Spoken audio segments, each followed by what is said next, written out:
People don't realize your in-laws, Jack and Jackie Harbaugh, were my godparents when I was a young guy growing up. Mount Pleasant, I joined Alma College in Division III in the MIAA with teams like Hope College, Calvin College, great Division III conference. And I did that. And so the coaches that I had a chance to work for, like Ralph Pym at Alma College, who I'd known from Central Michigan when he was an assistant, certainly Denny Kuiper and Ted McIntyre, the guys I worked for in high school. That day you wake up and you're the coach at Indiana, like you're walking into that press conference. That's part of coaching. You know, people don't realize it either. They'll talk about, fire that guy or this coaching change. Most people don't take the time to realize. It doesn't matter how much this changes.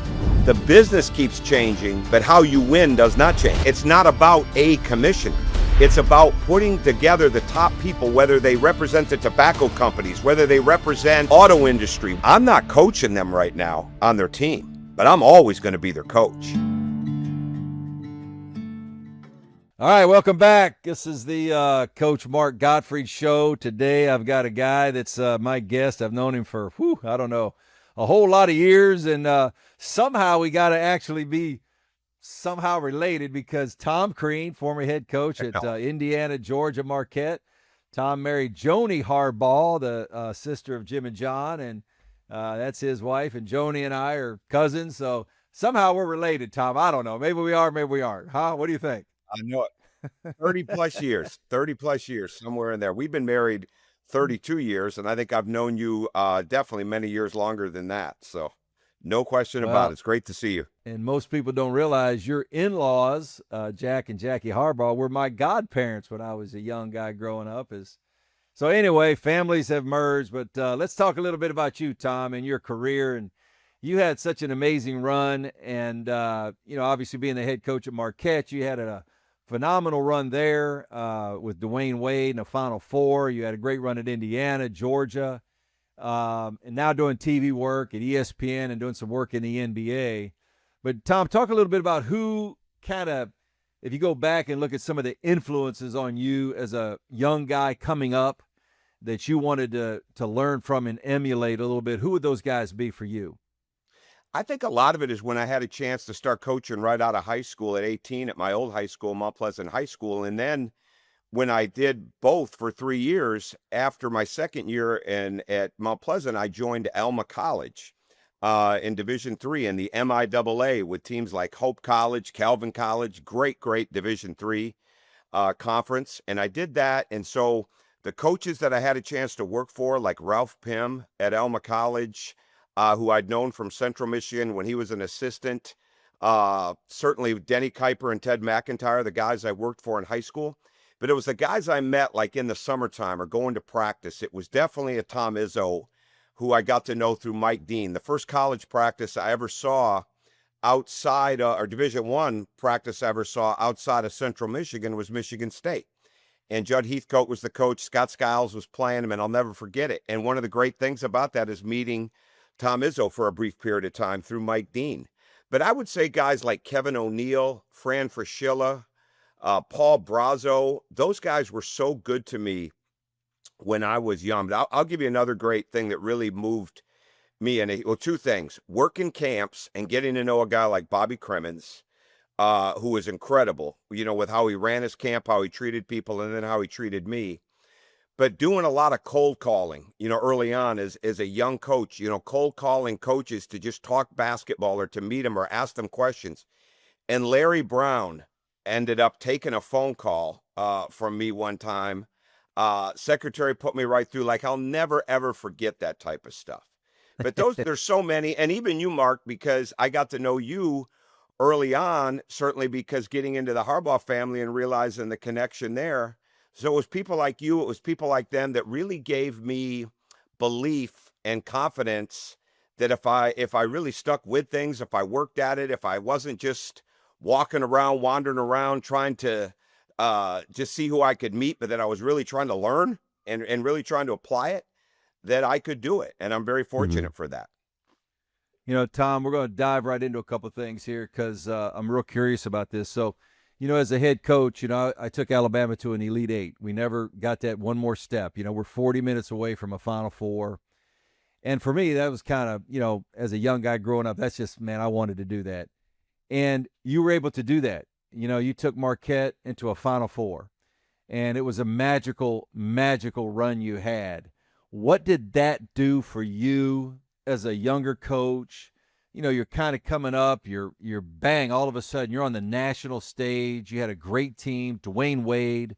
Talk about that experience and what it did for you in your career. Well, I think it was unbelievable for me. I mean, I think signing Dwayne Wade when he only had a couple other scholarship offers was huge for us, and I think I learned early on, especially after being with Tom Izzo, and I think part of my Division III background and being with Ralph Willard, who I would put at the top of the list when we talk about young coaches, because I didn't cover that, but that's who I went to work for at Western Kentucky. That's where I met you. And I worked for him for 4 years there and 1 year at Pitt. But I learned that you didn't follow the rankings. You studied them, you looked at them, but you didn't get caught up in that. And you had to learn to trust your eye. You had to learn to see things. And I think that team was built on so many guys like that. Taking Robert Jackson from Mississippi State, even and sitting him out for a year. You remember Robert because you coached against him, and having him for a year to sit and to play for us. And we don't win without him. We don't win the league or go to the Final Four without him. But I think what it did is when you go back and look at it, you knew moments were happening when you knew there were very, very important moments in your season. Now, you don't know all of them. A lot of times you see them in the games, but when you really go back and look at it, you do know that some of the greatest moments, some of the greatest crossing of the bridge, so to speak, type of things that you look back at were things that happened in practice, things that happened in confrontation, things that happened on buses, things that happened in one-on-one meetings, things that happened the next day after a game, when win or lose. And I think those are the things that it all comes together. And you got to have some luck. You got to have a great player, as you know, because you were close, but you also won it when you were an assistant coach at UCLA. So you look back at it and you say, okay, these were the moments. But I think the ultimate thing I learned through all of it is that you cannot win. Not only your players got to be connected, they got to be willing to forgive each other when things go wrong. And it's not in the the old fashioned, well, I'm sorry, or I forgive you. It's how quick they have to be able to move on because the connection is stronger than whatever the disagreement was or whatever the issue was. And I think whether it was then or whether it was now, and it's a lot harder now, obviously, with everything that surrounds college basketball players, but if you can't forgive one another and stay connected through hard times, you have no chance to win big. So true, Tom. Let me ask you this one, because I was 31 years old. I was an assistant coach. We win the national championship. And I'm saying to myself, oh, this is going to happen a number of times throughout my career. I'm going to get back to Final Four. You're in your mind, you don't realize when you're younger, or I didn't realize how hard it is to get there. Like how hard. Like people, I think fans, everybody, they don't understand that. So many things. Sometimes it's the ball just has to bounce your way. Sometimes, that last second shot the other team takes, it could go in or it could not go in, and it changes everything. Did you feel some of that as you went on your career? Because you went there early, but it's hard, Tom. Like it's hard. Yeah. Even the run you made at Marquette, and I'm sure when you're at Indiana or Georgia, people are thinking, oh, yeah, this is, we should do this. And they just don't realize how hard it is. Did you ever feel that along the way as you got a little bit older and you had a lot more years under your belt? Sure, absolutely. Because unless I had a friend, a close friend in the Final Four, I didn't even want to go to the Final Four, anymore when we weren't in it. And that's the truth. But I think when you look back at, there's no question, because you go through different stages, and I never assumed it was going to happen. But I didn't realize the connection that we had on that Final Four team and how hard it is to get that. And then there's numerous times, I'm sure, I know in your career and in my career, where you're rolling along fine and all of a sudden here come the injuries. And as you know as well as anybody, that nobody cares about injuries, all right? Especially the administration and the people that you're with. They do not care. They act like they care, but they don't care. They don't care when you get beat for a recruit because somebody cheated. They don't care about those things. So you realize that if you don't have a connected staff, and if you don't have a group of players that are connected and complement each other, you're going to go through problems, right? You can't go through a ton of problems, but you're going to go through some problems. But I think when we got to Sweet 16s, like when we got into a final 32 game, those were incredible moments to know you were going further, like to the Sweet 16. But then when every time that we were in the Sweet 16, we had the rough time against Syracuse when I was at Indiana because we couldn't make threes, and our great guard, Jordan Hulls, had gotten hurt in the final 32 game against Temple. He didn't practice with contact all week. We had to give him a cortisone shot so he could play the game. And so, like, those are the things people don't know anything about. So you're dealing with these different things as you go through it. But what happens is you realize what it hit for me is like every time we got to a 32 and didn't get to the 8, let alone the final 4, I realized this is what we're missing, right? We didn't have enough of this. And a lot of times there were injuries. We play Carolina in 16. When we had won the Big Ten at Indiana, we'd beaten Chattanooga and we'd beaten Kentucky. And Des Moines, we go to play Roy Williams in Carolina. We're missing some key guys, right? Like you couldn't, when you get to that point, you better be unbelievable and have numerous pros, okay, at least 3 pros, if you're going to be able to overcome injuries and situations like that when they come up, because you just realize when you get to that point, and I've seen that even more doing television and radio for Westwood One, the Sweet 16 doesn't separate you. The Elite 8 separates you, to me, right? The Sweet 16 is an unbelievable accomplishment, okay? But there's a difference. And a lot of times in that Sweet 16 game, barring an upset, there's a difference in those teams. And it might only be a couple of points, but there's a difference in those teams that get to the Elite 8. But once you get to the Elite 8, there's very few differences. Very few differences in those teams, which lead you then to the Final Four if things just break your way. Have you had, Tom, throughout the years, you're talking about injuries because you're so correct. It's the general public and people, they just think you should win no matter what. But you've also had guys like I have, throughout the years that have entered into the draft, sometimes unexpectedly. And you say, man, if that guy would have came back, or, hey, he told me at the last day before you could put your name in the draft, they go in the draft, and it leaves you a little bit unprepared sometimes. And all of a sudden that next year, you're not the same team. And sometimes fans go, well, why aren't you? Like I've got another guy sitting on the bench that was as good as that guy that just left. It doesn't happen that way. So for you, sometimes it's those type things as well that we have to deal with it.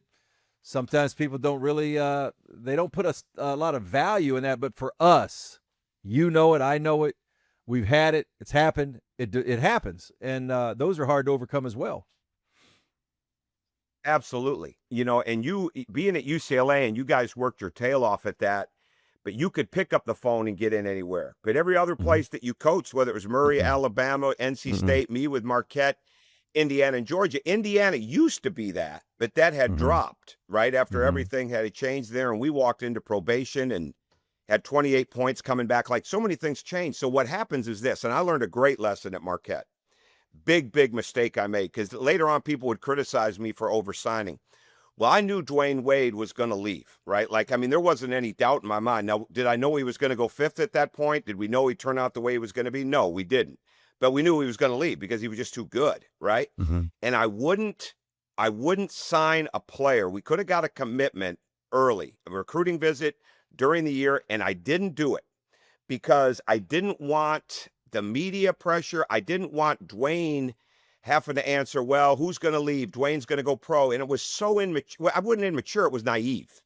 It was just naive. It was such a huge mistake because that player ended up being really good. Played in the Big East. I coached against him, later on. And the problem was like, man, why did I do that? Like you think you're going to coach in a righteous, I don't want to say moral, because moral is not the word, but you think you're trying to do the right things, right? You're trying to do. One time we had a situation at Indiana where the drug testing program was down for the summer, okay? And I didn't know it was down for the summer. I did not know that. I thought we were still testing every couple of weeks, random testing, all these different things. So all of a sudden, all right, I find out this, so I want everybody tested. All right, we're going on a summer tour. I'm walking out to the plane to go to Montreal, and I find out that 4 guys had tested positive. Okay. and a couple of them, it was their second time, so it was going to be a 3-gamer. And I got killed in the media when we had I to sit remember. those guys out because we'd had an accident with one of our Hmm. players on a Hmm. Halloween night. So long story short, it kind of all tied together. And I'll never forget, like, I was like Jack Nicholson in A Few Good Men. I ordered the code red, right? Like I asked for the drug test, and I'm thinking I did the right noble thing because I wanted to run a program, but I got crushed for doing this. Now that doesn't excuse guys that the drug testing was different and stuff like that. But I say that to you because we all make mistakes of thinking we're Hmm. doing the right thing, and we Hmm. really are. But Hmm. at the end of the day, people just don't care. They Mm-mm. just don't care. They care about the Mm-mm. results and they care about the Mm. winning. And I just heard this, Mark, about an hour ago before we got on this. I was coming back and I was listening to NBA radio, and Stan Van Gundy was being interviewed, and he had a great point. I mean, he's always, when he speaks, it's always something. But he said, in an organization, they were talking about the NBA and load management, but it fits college. In an organization, there is only one person that is responsible for winning and losing. There's only one person. And he said, that's the head coach. And he said the world would be so much different in the NBA if everybody else was judged on their jobs for winning and losing. Well, think about college. Mhm. Think about you. Mhm.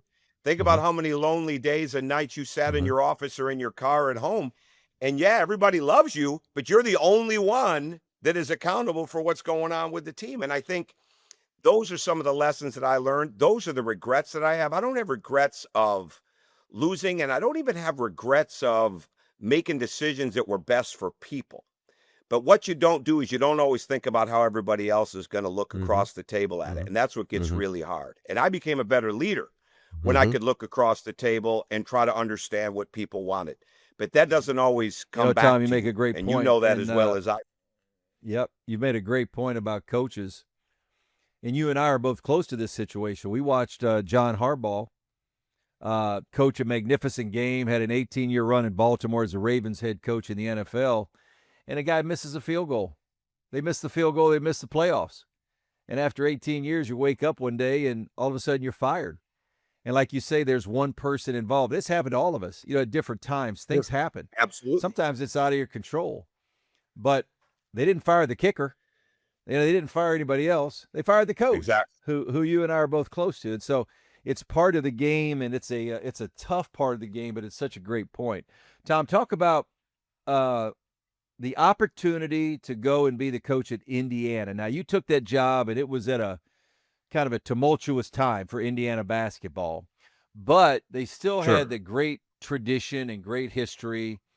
And it's still what anybody, you can say it anything you want. Indiana and Bobby Knight, those two names are inseparable. They're going to be together forever because of what he did. But talk about just that for you. That day you wake up and you're the coach at Indiana, like you're walking into that press conference. It's a little different than walking into a press conference at Georgia or at even Marquette probably back then. But walking into that press conference at Indiana, talk about that, kind of what's going through your mind and what's going through your gut at that moment.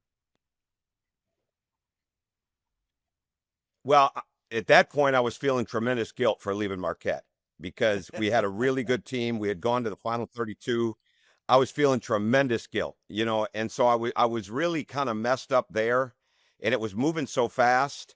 But I took that job with my heart, right? And as many times as my head later on said this may not have been the right choice, my heart never said it wasn't. Even through the hard days, because like you just said, I mean that's a pinnacle. I grew up on that. Like I grew up in Michigan, but Indiana basketball and Bob Knight, that was something completely different.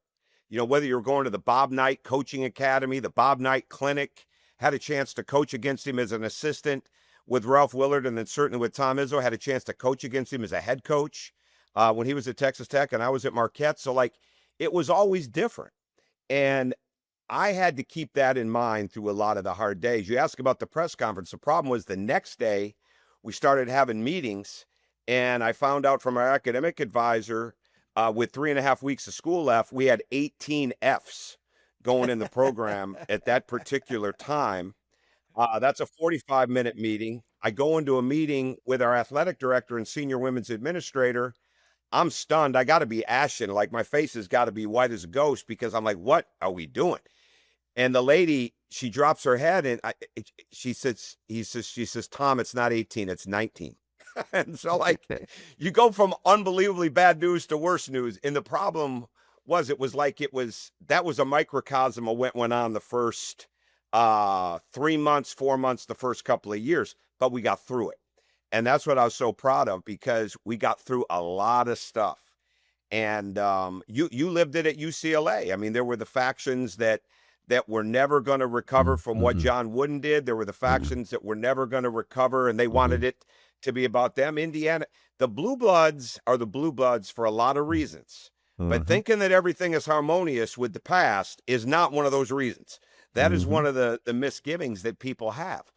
But we overcame it, right? And that's what I was so excited about. I had a great staff early on. I had to make a couple changes with it, but for the most part, I had a great core, especially with Tim Buckley and Benny Seltzer and Jade Grossman. I had a great core, and we built to it. You know, we had to overcome things, but it was always an honor to walk into that building. And then later on, we built a practice facility, but to walk into Assembly Hall, to walk in there and coach in Assembly Hall, to walk in there for the games, to be a part of that, there was never, ever, there were hard days, and there were days that you'd wish you didn't leave home, but I never, ever walked in there where I wasn't absolutely proud to be a part of that. And I also tried to never walk in there where we weren't revering what Bob Knight had done, even though he would have nothing to do with us. You know, he went completely the other way on me and on us. But the bottom line was, we were never going to have a day we didn't revere him and what he did either. And I'm proud of that as well. You know, Tom, the year I worked for the Mavericks, I'm scouting, and I was sitting at a game at North Carolina, and Roy Williams had just taken his team to one national championship, and then Villanova hits a shot when Jay won it at Villanova, Jay Wright, and could have won 2 in a row. And they could have, or I think it was 2 in a row or 2 out of 3. But that was Carolina. They had that little run there with Roy. But I'm sitting in the crowd. We played them that year. We played them in Philly that year. They beat us in the Sweet 16. That's right. So that year, the next season, I'm at a December game. They're playing Bucknell, and I'm scouting for the Mavs. I'm sitting in the crowd, and I've got an old lady sitting beside me, an elderly woman. And throughout the game, she's ripping Roy Williams an absolute new one. Like, this guy has no idea what he's doing, blah, blah, blah, blah, blah. And I'm just sitting there looking at her like, wait a minute now. He's just won 1 championship. It could have won 2 if it wasn't for a last-second shot. But like you said, when you get in those programs and you had the privilege of coaching at Indiana, fans are different. You know, media are different. You know, they have this expectation level that sometimes, and I felt it at UCLA, you know, if you don't win the national championship, I told Ben Howland, I told Lav, I told Steve Alford, you're going to play about 30 games before the NCAA tournament. They're all exhibition games. Just remember that. Those are all exhibition games. Your season doesn't start until March, but you had to feel that at Indiana, probably different than the other places you coach, because the tradition and history that you're walking into. Did you feel some of that? Oh yeah, especially would have been year 5, because year 4 was the year we had Cody Zeller, Victor Oladipo was a sophomore then. We started to turn it. We had the Kentucky win where Christian Watford hit the shot to beat Kentucky. So we were still truly upstarts at that point. And we got better and better. And then we play Kentucky in the Sweet 16 in Atlanta. I think we lose 102-90. And we missed like 13 layups or dunks in that game. I'll never forget it. And Kentucky wins the national championship. And the day after, as you know, the day after the national championship, here's the projections for the next year. And I think everybody picked us to be number 1, right? And now it's like there's a whole different level of expectation. And we handled that. Like, I was proud of that. Like, we went through problems that year. We were number 1 like 11 or 12 weeks. You know, we didn't win in the tournament, but I felt it from there. And my next year, I had one of those Roy Williams moments that he probably had, maybe going back to Kansas. So he was used to it by the time he was at Carolina. But we're playing Wisconsin at home and Bo Ryan.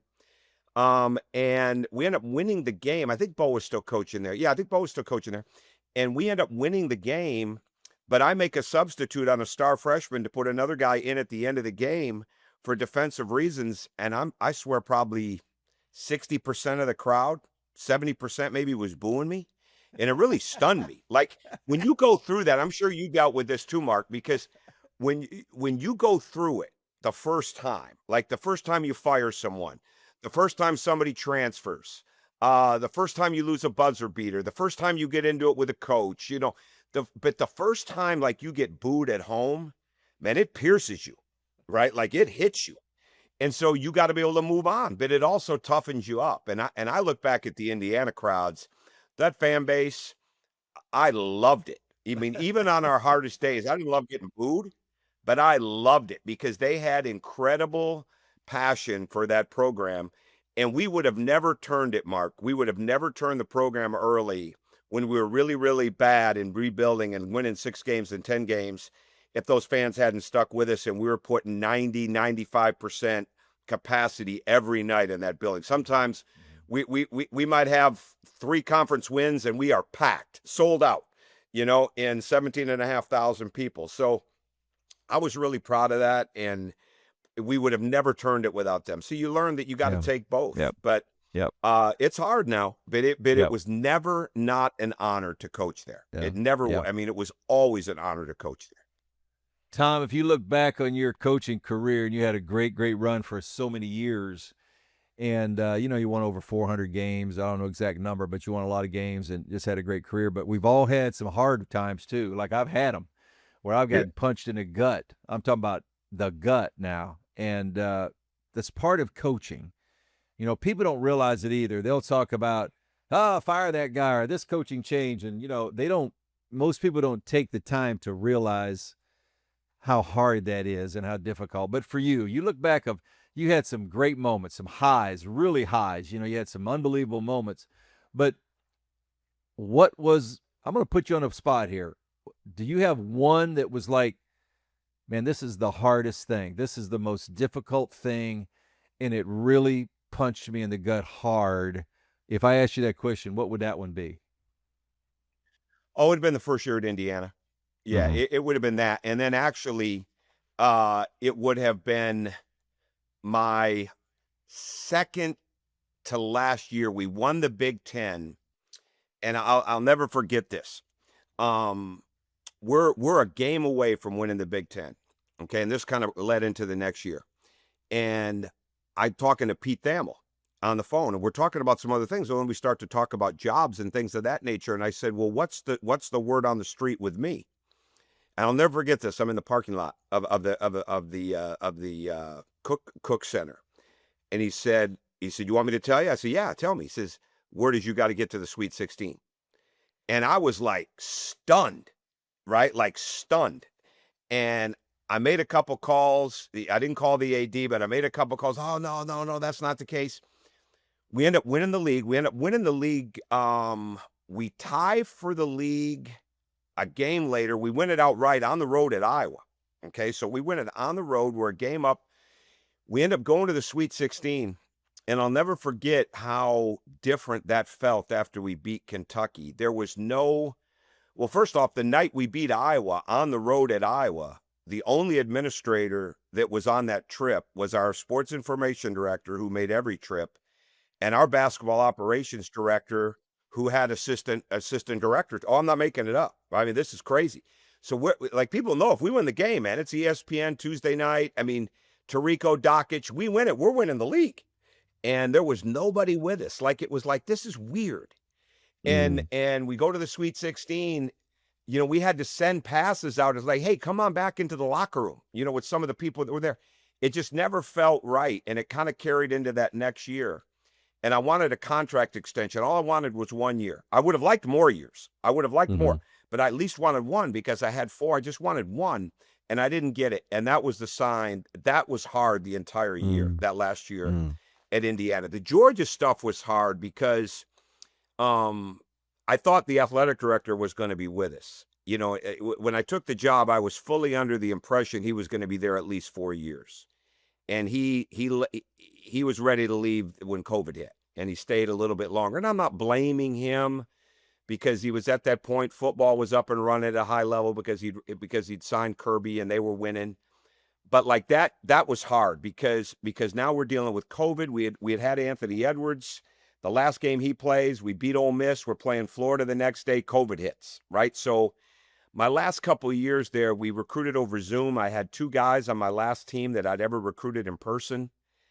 We got killed in the portal, the first year of the portal, and we had a total of $6,200 total the first year of the NIL, and none of it came from the school. And obviously, it was a different time.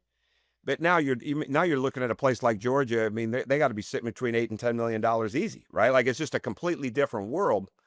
So that period, but I don't regret Georgia because I got to coach some great people. Now, I made some mistakes now. I made staff decision mistakes, and I made some player mistakes, and I made mistakes, but I got to coach some unbelievable people that'll be Yep. close to my life the rest of my life. And so you never can begrudge what you didn't get if you really got some really good things too. And I really do feel that way. Even though it didn't work out, I'll never regret the relationships we built.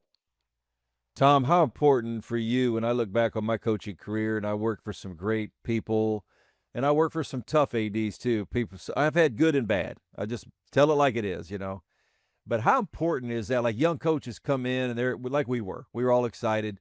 We're going to conquer the world no matter what. We're just going to conquer the world. We're going to win every game and be national champions and be in the Hall of Fame one day. But I learned quickly how important a great administrative team is with your athletic director and your president.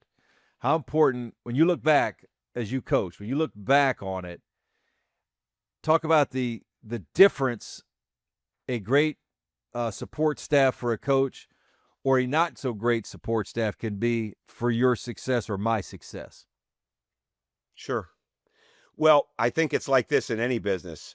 There's a big difference between survivors and people that are connected to you, right? And we already covered the Stan Van Gundy quote, which is so accurate. There's one person responsible for winning and losing.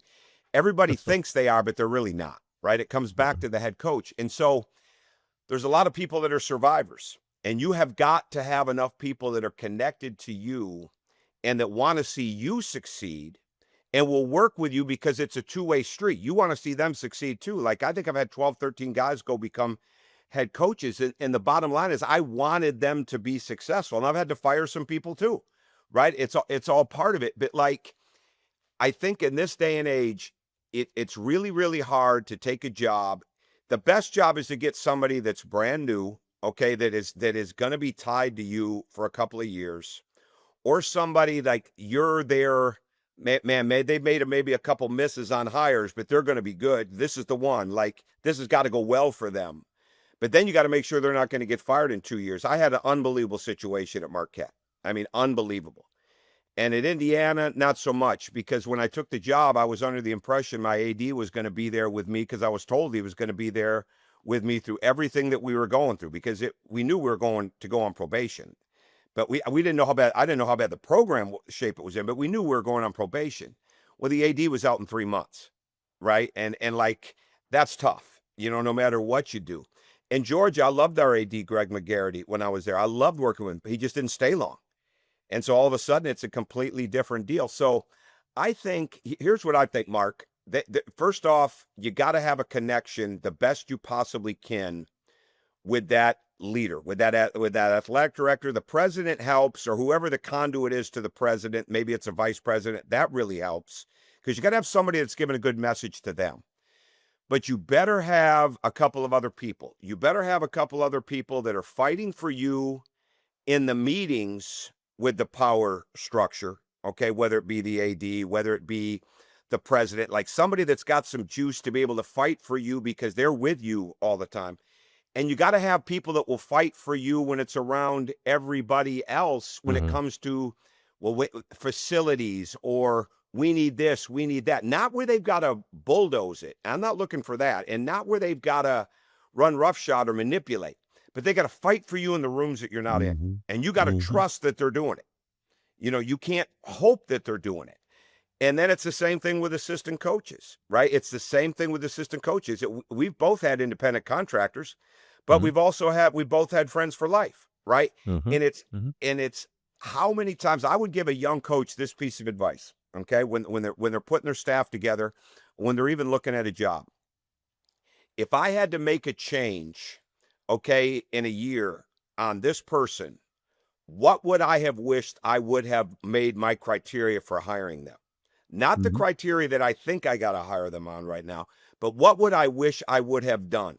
And when I'm looking at it in administration and I'm looking at somebody to work with, okay, that person left. Okay. That person left after 2 years and took another job or got fired, or 3 years in and they're going to fire me because it's not going well. What signs should I be looking for to tip me off that this could potentially happen this way? Now, that doesn't mean you're going to hit 1,000, doesn't mean you're going to hit 500.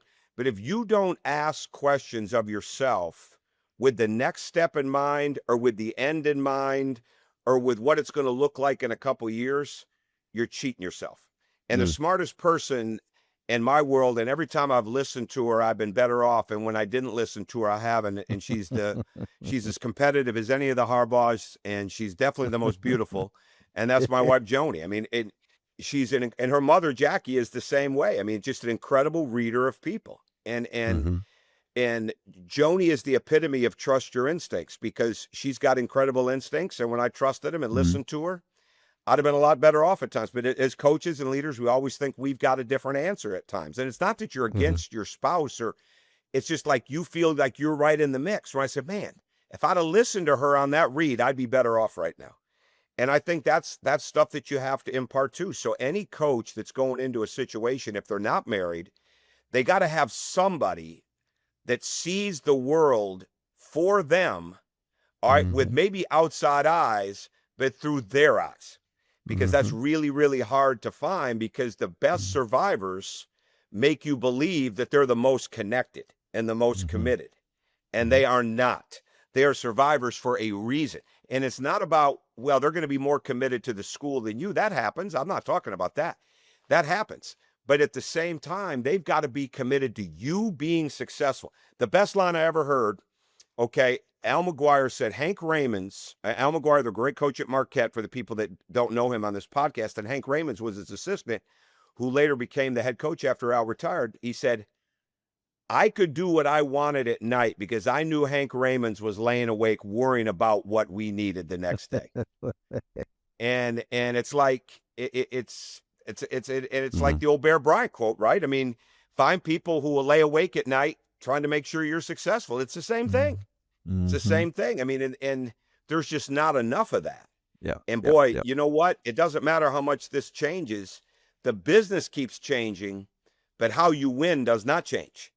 Right? There's still certain fundamentals got to be there no matter what. You can have a different style of play, but you got to have the right Mhm. fundamentals. What's the same Mhm. thing with having the right kind of people? You Yeah. got to I agree. have enough of those, because you're Yep. never going to get them all. So you better have enough that can outweigh the independent contractors and the survivors and the people that are just, hey, you know what? We'll be here when the next person comes too. Good Mhm. luck. And you got to work at that, man. It's hard. Yep. Yep. Yep. It's well said, Tom. All right, let's jump into the state of the game today. Okay, so you and I kind of came up in different era, and now we're watching guys that, it's pay to play. I've said many times, let's throw out the word NIL. We don't need to even say that word Sure. anymore. It doesn't exist. We have professional athletes on college campus. They're getting paid. It's part of the recruiting. And then you have the transfer portal where they can transfer every single year. So, Tom, I've just named you the new commissioner of the NCAA. You've just finished your press conference. How are you going to fix this? What's your thoughts, and what do you think needs to happen to kind of rein some of this in, or does it even need to be reined in? I'm curious to hear your opinion. If I'm the commissioner, I'm gonna have already researched who the top lawyers are at not only winning, but at understanding what the other person is thinking. And I'm going to bring in somebody, obviously, from business. I'm going to bring in somebody from government. I'm going to bring in some coaches from different sports that have been at the top of the ladder and had it at the best. I'm going to bring some that also had to fight up, all right, had to fight their way up. And then out of that group, I'm going to listen. I'm going to really work to put the things together, because you can't implement anything if it's not going to hold up against the best lawyers. If it's not going to hold up against the best fight back, right? And I Mm-hmm. think Mm-hmm.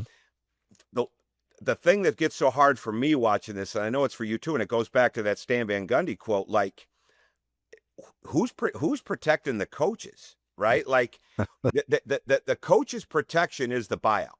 Mhm. I don't know if there's another protection, Mm-mm, right? mm-mm, And that mm-mm. doesn't mean you're going to keep your job. It just means, and you and I both know that part of the fabric of college sports in so many ways right now, if they don't like you, is how to figure out how to not pay that buyout. That's it.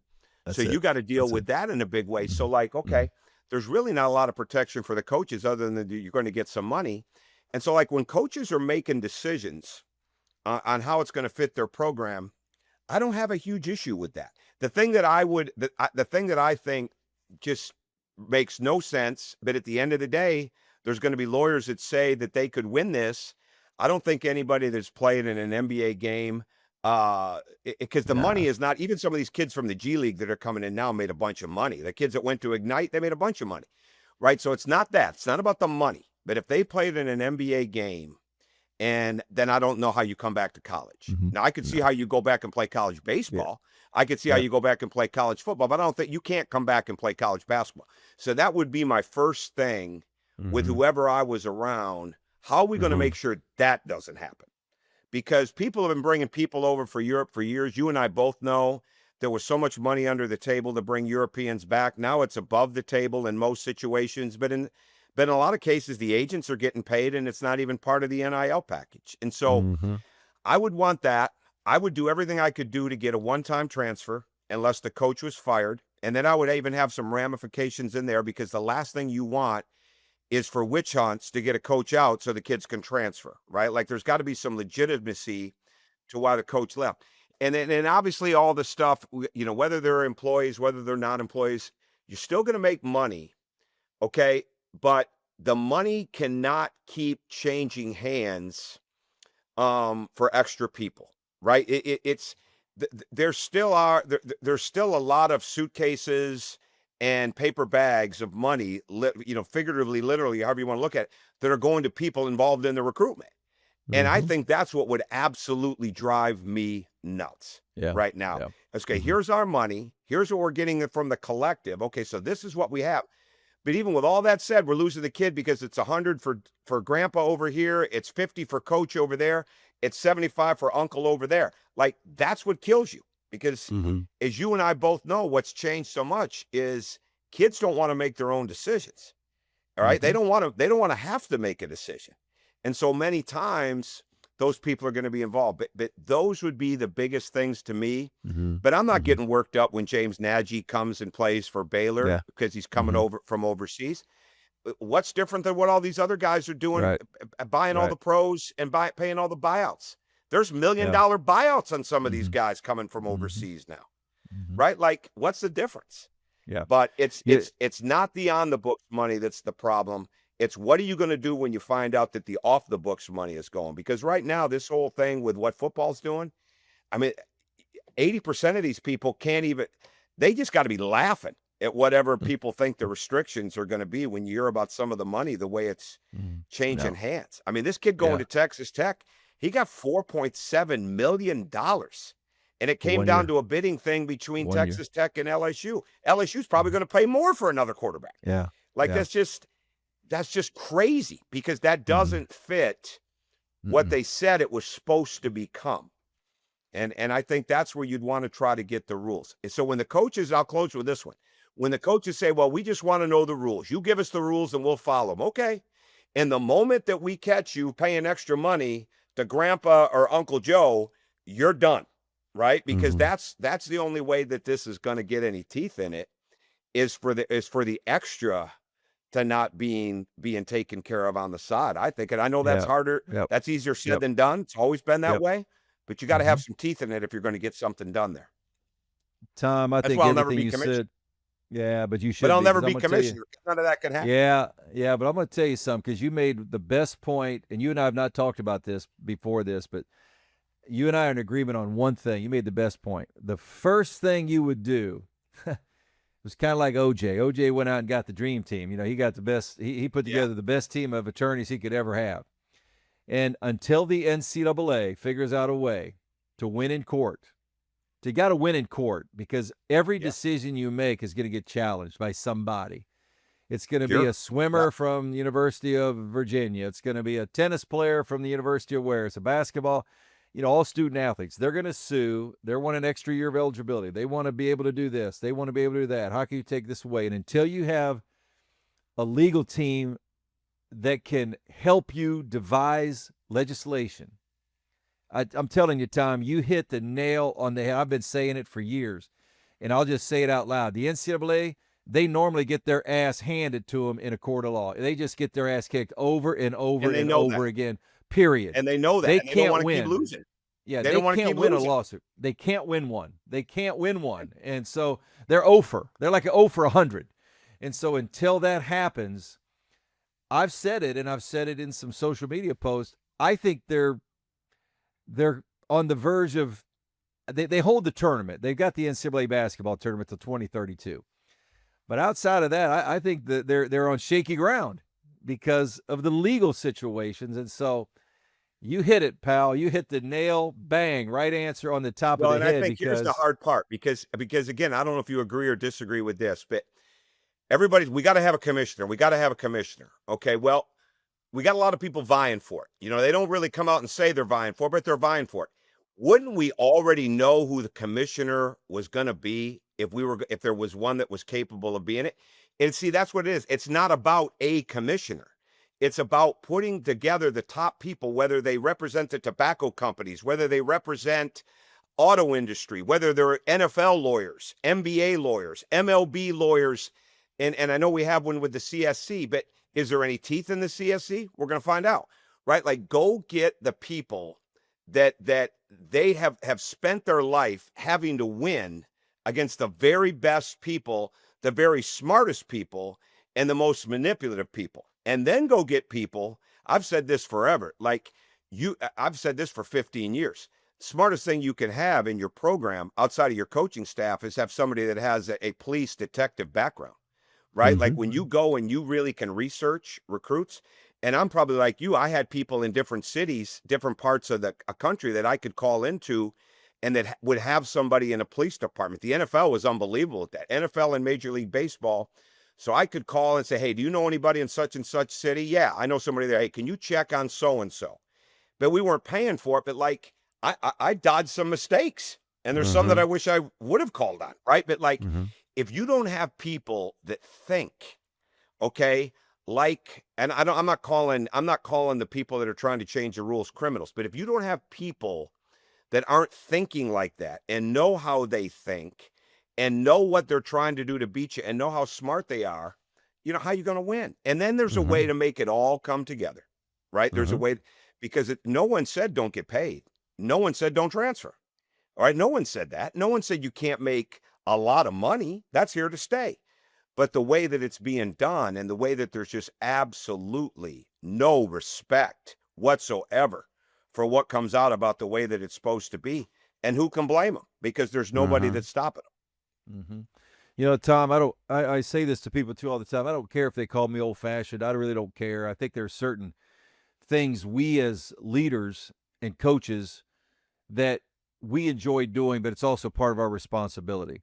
And I'm talking about developing young people. You did it your whole career. You took a good player that you recruited and you helped develop him. And, you coached two of the greatest perimeter players to ever play the game in Dwayne Wade and Anthony Edwards. You had two of them, but there was development of them. But then there's all these other guys you've had. And we all got stories of this guy that I took that, as a freshman, then he got better as a sophomore, and he thought about transferring after his sophomore year. He didn't. He hung with it. He stayed in there. All of a sudden, he becomes a great player and a great pro. But when you look at today and the fact that kids can jump every year to a different school, years and years ago, nobody even heard of a portal. We didn't know what that was. And now your general fan on the street, they know what a portal is. He's in the portal. But now kids chant, they could go every year. What do you think we've lost the most in that? And I don't care if anybody calls me old school. I know what we've lost. I'm curious to know what you think we've lost in that. Well, the initial thing is where we built, and this may not be an answer that other people would have, but I look at it this way all the time because the way our teams were built. We've missed the spring workouts. They've lost that completely. Like there's Dwayne Wade made a jump from his freshman year to his sophomore year that was so big in the springtime. And this was pre being able to work with the players in the summertime. So the way you worked with the players is you employed them at your camp, right? So now you could have them be a part of your camps. Man, I'd have 7 camps a summer, 8 camps a summer, just because I got to have my players working out in the camps. But the spring, Nick Claxton was a really, really good player after his freshman year for us. We didn't have many wins at Georgia, but he was a really good player. He put 4.5 weeks into our spring program, and he was locked in. Like, we knew he was going to test the draft. We didn't know he was going to go. I would say to some of my coaches, like, man, we're just pushing him out. The way he's working and the way we're working right now in the spring, we're just pushing him to the draft because he was getting better every day. And the portal hits, and I could go right on down the line. The portal hits, and people think they're going to leave. Before my last year at Georgia, I had one young guy that he wanted to play the system. Okay, he missed 50 study halls. He missed 40 or 38 classes. We had 20 weight workouts, 20 basketball workouts. He missed 18 of them. Okay, and if I'd have known I was on the clock the way that I was that year at Georgia, I would have brought him back. But I'm going to test the portal. I'm going to test the portal. I'm going to go. I'm going to look. I'm going to look. He didn't want to do the workouts. He wanted to go hang out. He wanted to go play, but he didn't want to work with us. We get to the end of the spring, and he's coming back. All of a sudden, no, I'm going to go test it and see what my value is. And I said, well, if you test it, you're not coming back. And it was a mistake because we ended up playing against them. And I wish that I'd have said, hey, you know what? Hey, yeah, do what you want, because I was on the clock and didn't even know it, right? But I look at that and say that was back in 21, right? That was back in 2021. You don't even have springs now. And I think that's a huge part of it. I think the development of the summer has been lost on trying to get your team ready to play versus really, really developing the players in the summer. But here's where I think it's really bad, Mark. And my last year, I really saw this my last couple of years. When people are moving around, but it really hit me how bad it was my last year at Georgia. People don't want to change, okay? When they've been to some different schools, they're good with who they are. They're good with how they play. They're good with where they're at. Now, this was pre-money, right? Like I said, my last year, we had like 6,200 when it was all said and done. But you have got to be willing to change to get better and not fight change so much because it's uncomfortable and you have to work at these different things and just chalk it up in your mind. Well, I'm just going to leave. And I think the biggest problem to me, like if somebody gave me, say, hey, here's 20 million, what are you going to do to help college athletics? I would do everything I could possibly do to help the players when they left to have a place to go for mental health all across the country, right? Because like we already know graduation is nil, right, with the way people are leaving. But who's responsible for taking care of the kid 3-4 years after he left college, and he hasn't even come close in 4 years to making what he made in 1 or 2 years in college, and now he's trying to start a family, and now he's got issues, and now he's got things that they just got swept under the rug because nobody wanted to deal with the problems, and now this guy's got to be he's got to be a father and a husband. And I worry about that, man, because I've had so many kids that were on medicine, as you have had. I've had so many kids that were going through therapy and counseling. I've had so many players that we had to get through hard times. And as you know, as a head coach, you're the first to know or the last to know. But there were so many players that had to go through this. I probably had at least 60 kids that I coached that were on medicine while I coached them, right? And it's like, that's just part of life, right? And you go through it with those guys, and those aren't conversations you have at noon over lunch. Those are conversations you have at 3 a.m, when you're dealing with those guys in the hard days. And I worry about that stuff now because those problems ain't going away. They're going to get worse.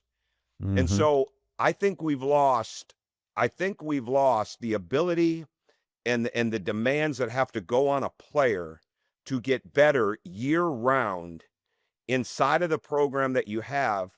And I think it's all part of what the NBA problem is to me. I think it's part of the problem with the calf injuries. I think it's part of the problem. People want to put it on load management. Well, maybe it is. I don't think players work hard enough on really doing hard things, playing the game of basketball, whether it's the workouts, whether it's how long they play, whether it's how much they play. I don't think they build their bodies up for what's coming. And I just think we've lost that, man, because you're too Mhm. afraid to push a guy past his comfort zone because there's Mhm. always going to be somebody there that will never do that. All right. They're Mhm. always going to be there. And those people are flocking into basketball on a daily basis because they will tell you what you want to hear, never tell you what you don't want to hear, and protect you from those that are trying to make you better. And that's where the problems in this lie, to me. Tom, have you had some guys? I've had this happen to me. I've gone back to Alabama. They've honored a couple of our teams, and I'm with guys. They're now in their 40s. Guys that played me way back in 2002 or 2004, and guys will say to me, "Coach, like I love playing for you, but I'd have left after my freshman year. I'd just gone Oh somewhere yeah. else because I didn't play. But I'm so glad I stayed because then they kept getting better. They kept improving. They developed. They also had to look in the mirror and they had to develop some grit, like some real grit. Like, okay, here's my choices. I can cut and run, and sometimes it's okay to leave. I'm not saying transferring is all bad. But on the other hand, the answer is I just got to get better. Like, I have to get better. I have to improve if I'm going to play for Coach Crean. And they did improve and they got better. And now they're in their 40s. They look back and they're going, man, I'm glad that I stayed. Like, I'm glad I stayed because it made me better. Have you had some of those? I'm sure you have across the years and all the guys you've coached. They look back and they're like, shit, today I'd have been gone. I'd have just went to another school. That's easy. I'd have done the easiest thing out there. So have you had some of those? Yeah. And you know what helped me with that? My first year of coaching, Tim Floyd gave me a lot of great advice on different things. But the one thing that he really said that fits into what we're talking about here is he said a couple things. He says, there are going to be days that you got to throw water on your face. All right, look in the mirror and know I got to be tough today. Right. And there's going to be days when you get upstairs and you get after a player or the player does something and you got to turn your back, count to 10 and breathe. And then you got to turn around and you got to deal with it. But the one thing he said that was so good about this, he said, the harder you are on them, you can't look for a thank you. The thank yous don't come for 5 years and sometimes for 10 years. He said, that's when they come. But if you're looking for a thank you while they're with you or right after they're with you, it's not coming. He said 5 years and in some cases 10 years, then you'll hear it. And you know what? I never forgot that. It happened. We've had a couple of reunions with teams. We're going back in a couple of weeks for a reunion on February 7th at Marquette to honor the first Big East team. The team we lost to you in the tournament in San Diego, that team is Mm-hmm. getting honored Mm-hmm. because it had 3 freshmen: Jarrell McNeil, Wes Whew. Matthews, Dominique James. We had Lazar Hayward, Steve Novak. Well, long story short, we didn't have Lazar Hayward on that team. That team was picked 12th or 13th in the Big East, and we finished 4th. We got a bye. And I'm getting my name up in the a banner up in the rafters with Al McGuire and Hank Raymond's. And the last time Mm. I was back for a reunion, we're Dwayne Wade, we're in the back getting ready to get introduced, and Dwayne goes, he said, Coach, he said, here's your opportunity. You got us all together. Give us one, meaning like give us a talk, right? Like we're getting ready to get introduced. And I talk and I say a couple things, and it's really cool. It's not overly emotional till Dwayne says this. He said, Coach, he said, I speak on behalf of me and everybody else here. You changed our lives. Mm. Right. And like it was just us. We're in the back of the Fiserv Forum. You know, there's cheerleaders around, there's people around, but it's just our group. And he said that. And he said it again when we got out on the court. But he said it in front of the team. Man, and I was lucky that I wasn't weeping going out there, right? Because like those are the things that you're always pushing guys for that you don't know are going to come. But when they come, you have no doubt why you pushed them. You have Mm. no doubt why you were demanding. You have Yeah. no doubt why they're hard. And a guy that we both know and I love and worked for years is the epitome of this in Tom Izzo, right? Like they come back. I mean, he threw Paul Davis at 41 years of age out of the arena the other day for saying something to the referee that he shouldn't have said. And Paul Davis was back there on the 6th of January to do a press conference to apologize. I mean, Mm-hmm. Paul Davis played in the NBA. He played for the Clippers. I mean, that is unbelievable when you get that kind of relationship with players that I say this about my pros now and the guys that have played all these different years. I'm not coaching them right now on their team, but I'm always going to be their coach. right? And so when I make a point, I'm not saying, hey, you got to tell coach do this or you need to shoot more, right? No. I'm saying you're not following through, okay? You're not stepping in enough. You're opening up too early Mhm. defensively. You're not Mhm. running the lane hard enough. Like those are the things that you never, ever get tired of doing with your, and it's the same thing with people that go through life changes with health, life changes with divorce, problems with kids. Like when you're their coach, you never stop telling them the truth because this is why I always learned about this, Mark, and I'm sure you're the same way with this. All these people, I'm going to be friends with my players. I'm going to be friends with my players. You're never going to be Mhm. just a friend to your players if you got to know them being their coach, No. right? They got enough friends. They need somebody that will pour leadership into them and confidence and reminders. Yeah, you're going to have friendships, you're going to hang out, but it's not the same. These aren't buddies going away for a golf weekend. These players continue in their life. I still need it from my mentors. I'm 59, right? Like you need people that will absolutely care about you enough to tell you the truth, not to serve them, but to serve you. And I think that's what I love Yep. about coaching. And I miss that part. I miss the problem solving as much as anything. I miss the Yep. development on the court, but I miss Mhm. being with guys and helping them solve their problems. And what people don't understand, Tom, as we close this up, and I want you to comment on this real quick, but it's like right now you turn the television on and I'm sure you see him a lot there. You see Anthony Edwards and for years it was Dwayne Wade, but it's like you said, you're still rooting for him. Like it's Oh almost yeah. like they're not your children. They're not that. I mean, our children are our children, but it's kind of like that. This is still my guy.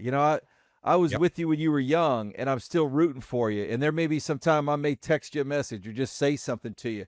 I'm not going to coach you like I did in college, but I'm still there as your coach. So for you, Anthony Edwards, right now, we're all watching this rising star that may be he may become one of the best ever. I mean, he's got that sort of talent level.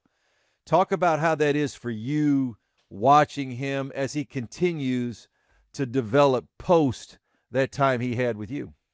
Well, I think one of the beautiful things that Dwayne Wade was the one that really made this happen is when I left Marquette and then we started to have pros at Indiana and then even at Georgia. Dwayne, they didn't just have to be at Marquette for Dwayne to look after them and talk to them and counsel them and give them advice when he was playing. They became part of the family. And that didn't come just from me asking Dwayne. That came from Dwayne seeing it that way. And Victor Oladipo was one of the first with that. So, like, there's always people that can help. Well, Anthony's situation is a little different. And his is he's incredibly smart, right? And for many, many years, he didn't want anybody to know how smart he was. He would almost rather be the class clown and have fun. This dude is smart, like really smart, not just street smart, okay, but he gets it and he reads people. And at the same time, there's a sensitivity to that, right? And he's got so much thrown at him. He handles it really well. He's got an old soul, but at the same time, he's always going to push the limit of risk versus reward, right? Seeing a lot of times that, well, if I take this risk, especially with his shooting early on, he would take a lot of chances with shots because he bet on himself so much. And I think what's happened over a period of time is that he's gained so much an understanding what greatness is really all about. And early on when Anthony played, and he was young, when he came with us, he was a year early for us. You had guys like that, and it's hard. And we didn't have enough shooting around him. We really didn't have enough. We lost Nick Claxton, right? Nick Claxton, we would have had 2 lottery picks if we don't lose him. But he was already in the NBA. And what Anthony's had to grow into is a guy that just doesn't put performing and scoring and playing well and highlights at the top of the chain. He puts winning at the top of the chain now. And I Mm-hmm. think when you put winning at the top of the chain, you're still going to take some chances and you still have a high level of confidence, but he's gained so much efficiency and he's Mm-hmm. gaining it in his own life. And one of the ways that he's really, really smart is he'll push the limits, but he can get back and he can understand it pretty quick. Dwayne Wade was like that. Mm-hmm. Dwayne had a gift of honesty, that came out a little earlier than what Anthony's is. Anthony has that too. And he'll realize when he made a mistake, but he's one of those guys, his drive to be the greatest is absolutely legit. And I don't think he knows what the greatest is. Maybe nobody does. But the work ethic that he has, there is zero entitlement into how he gets better. Zero. And I think with a guy like that, you're just constantly reminding him what he can be, what he looks like when he's at his best, and not being afraid to tell him when something doesn't look as right, because he wants to be great. Right? He if he knows you care, right? And he knows you love him. And that's how a lot of our conversations end, texting wise. Love you, Anthony. Love you too,